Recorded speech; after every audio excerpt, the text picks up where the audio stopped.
Hello, this video is on applications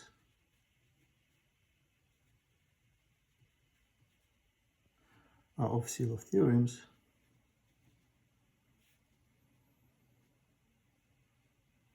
Namely classification of groups of order p times q.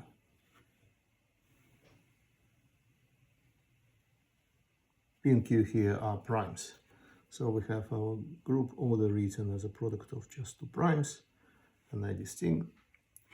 And since they're distinct, one of them will be smaller than the other, say p. And this is a story very similar to the classification of groups over the 6, but yeah, a beefed up version of that. We can look at what Sylow theorems say about numbers of Sylow P and Q subgroups first, and then deduce some internal group logical information about the group. Possibilities among just listing all divisors of the order. We have initially 4 possibilities for each such number, but then turning on Sylow theorem number 3, which says that these numbers have to be coprime to 1 with respect to corresponding prime numbers. So mod p, there is not pq, definitely not p, because this will be 0 mod p, potentially q, but 1 is always possible. Mod q, because q is larger than p, neither pq nor q, but p is also impossible because it is a remainder modulo q, it is less than q, so we cannot have it, it is not 1, so we cannot have it as our answer. And so we know that Sylow Q subgroup is unique, let's call it T, and by the second Sylow theorem it is normal. And being order prime number, it has to be cyclic. Let's again fix a generator little t, and let's write our cyclic group with a generator and the basic relation presentation.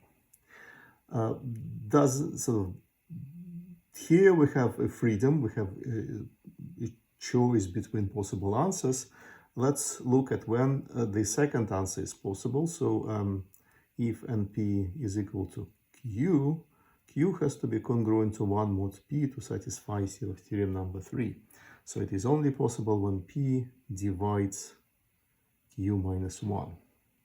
But in all cases, we have our Sylow P subgroup, at least one. We know that it is a subgroup. We know that it is again cyclic of order P. And let's hinge the story around about the normal subgroup. So the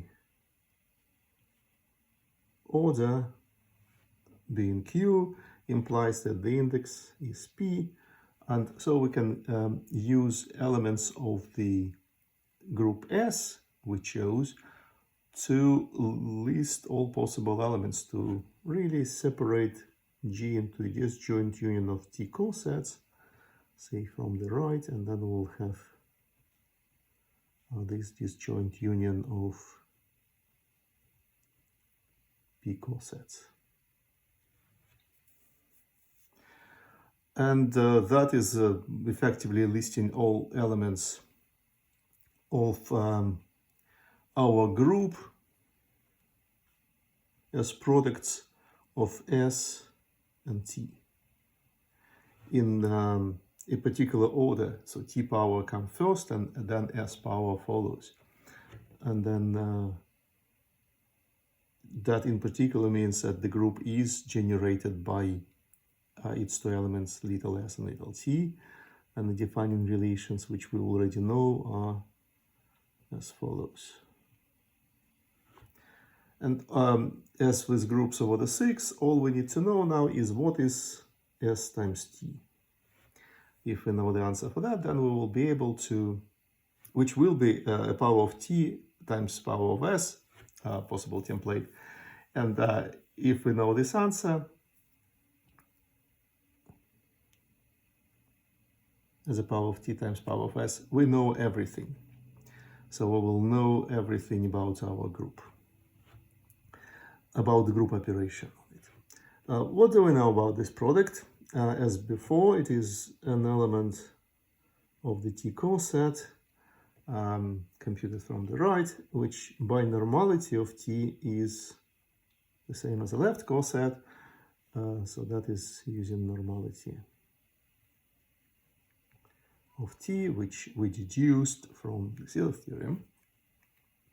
And that means that st is some power of t times s. So we already know what our groups, possible groups, should look like. They're effectively labeled by these powers. And what will follow here is just investigation of possible powers and possible answers for these powers. So what can we say about this power which appears in this rewriting rule? Let's rewrite this rewriting rule one more time. Let's write it as a conjugation with s of t, because conjugation is a nice operation, is an automorphism of the group. And the result of this conjugation is a power of t. Again, little t generates a normal subgroup, so that is no surprise. And using this conjugation and using the information about s we have, namely the order, we could deduce some restriction on L, some number theoretical condition L must satisfy. So namely what I'm going to do is to conjugate t with s some number of times, namely as many times as the order of little s. Algebraically, I will be computing this conjugate. And since this power, pth power of s, is identity, I'm just to see my elements t. But at the same time, each time I conjugate t with s, I replace t by lth power. So let me start by separating one copy of s and s inverse, and then conjugating.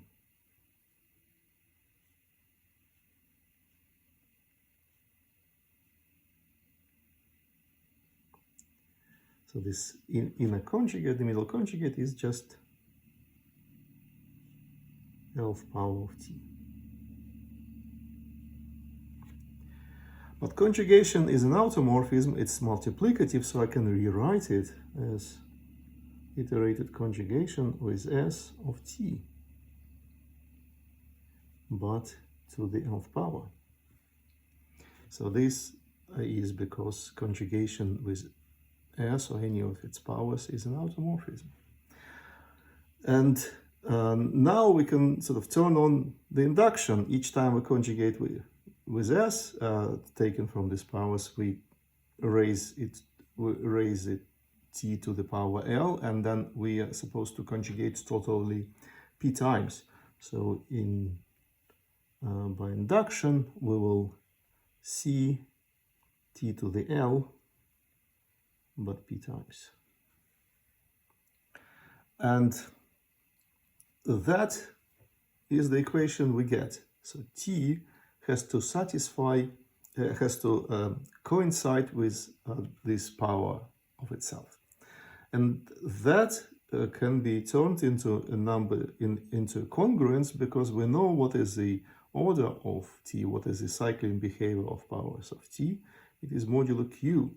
So what we are seeing here is pth power of L has to be 1 modulo this order, modulo q. And this congruence, again, we are in the under assumption that p divides q minus 1. This congruence should have p solutions.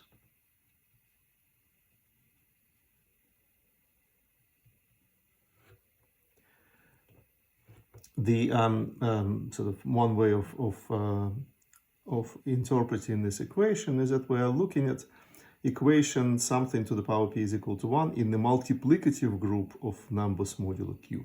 This multiplicative group, because q is a prime, is of order q minus 1. The exponent in the equation we are solving is a divisor of the order, so we should have as many solutions as the exponent. And that, so on the surface of it, gives us p different groups, but they are not really all different. So let's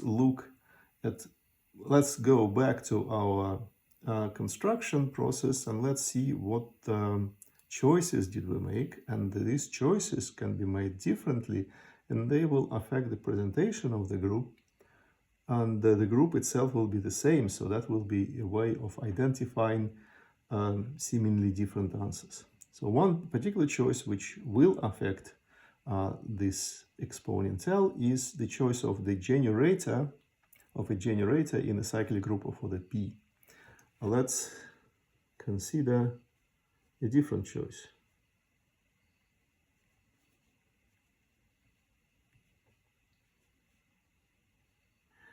And the resulting, let's recompute under a different choice the resulting exponent L. What other element in this cyclic subgroup we could choose so that it will be a generator? Because it is of order prime, any power which is not identity will be generator. So a different choice of little s will be just an arbitrary power of the original lowercase s, as long as it is non-zero. It is really an integer mod p, and it has to be non-zero. If we have this as our little s, then so here is s prime, here is s prime, here is s prime, but L should be replaced by L prime. So what is this L prime in this particular case? We just need to compute this conjugation with new s we have.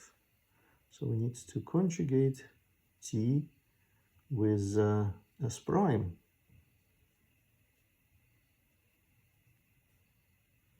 And that is conjugation t with s k times. And we know the answer. It's the same story as here. It's just inductive procedure computing iterative conjugates with the same element s, knowing that if we conjugate with one copy of s, we replace t by its lth power. So that will be t to the power, which is L to the power k. And that is, which we might call L prime's power of t. So the groups with labels L and L prime will be the same. They will be just differ. They will differ by a choice of the generator in a group of order P. This group has to be chosen itself, but we are disregarding this choice. We are just fixing one subgroup, and then this freedom of choosing and generating here is already enough to identify many groups, namely groups which are labeled by an element or its power, any power mod p but 0. And if you, if again we remember that we are dealing here, L is an element mod q, but it satisfies this equation. It's supposed to satisfy this equation. So it is one of the p solutions of this equation. It is really an equation in a cyclic group of order q minus 1. But this equation now, the set of solutions of this equation is a cyclic group of order p. So themselves, these solutions form a subgroup of all, so the all solutions are forming a subgroup of integers mod q, exponents for t, and the multiplication, the multiplicative group. And this is a cyclic group, and then we're looking at a subgroup of a cyclic group, and it has to be cyclic itself, so it has to be isomorphic to, again, integers mod p.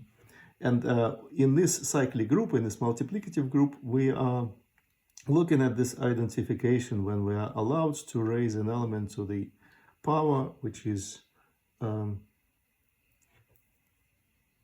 the order of the which is invertible modulo the order of the group.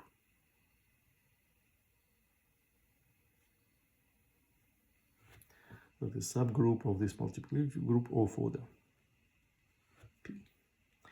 And then this identification identifies elements of this subgroup, groups them into two classes. So you could see that modular this power operation, we have two solutions.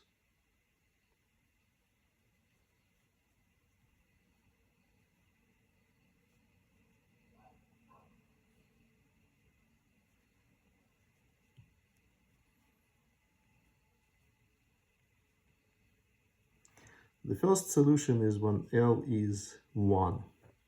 Then when we raise to the any power, it will still be 1. But if L is not 1, so L is mod Q. If L is not 1, mod Q, doesn't matter what it is, raising to the power, we will get any other solution from any starting L. And as for groups over the 6, we just have two cases. When L is 1 and when L is not 1. When L is 1, we have the rewriting relation in the group, which is just commutativity. So the group becomes abelian. If we look at this presentation, we have two generators. Each of them has its own cyclic behavior given by the orders. And then we have ST being TS. That is an abelian group. That is a group which is just a product of S and T.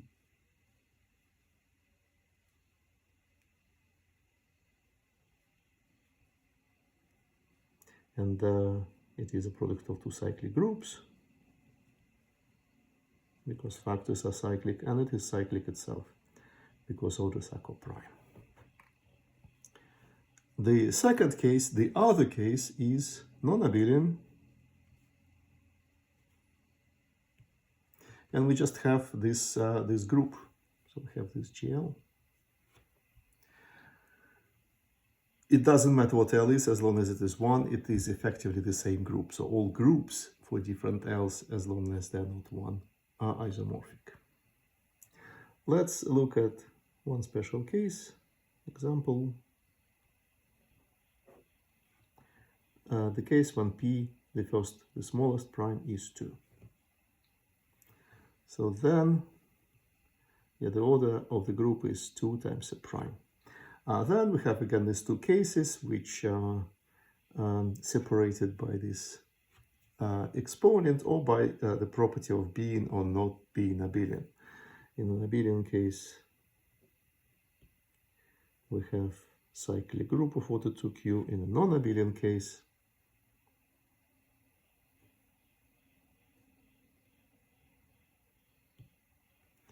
we have this group with generators and relations, and if we look at them, oops, that is T. If we look at them, then L is anything but 1. For example, -1. -1 will be different. Q is bigger than 2. And that is a sort of more a standard presentation for the dihedral group of order 2Q. And we have a neat result that any group of order twice prime is either cyclic or dihedral. That's it for this video. See you later.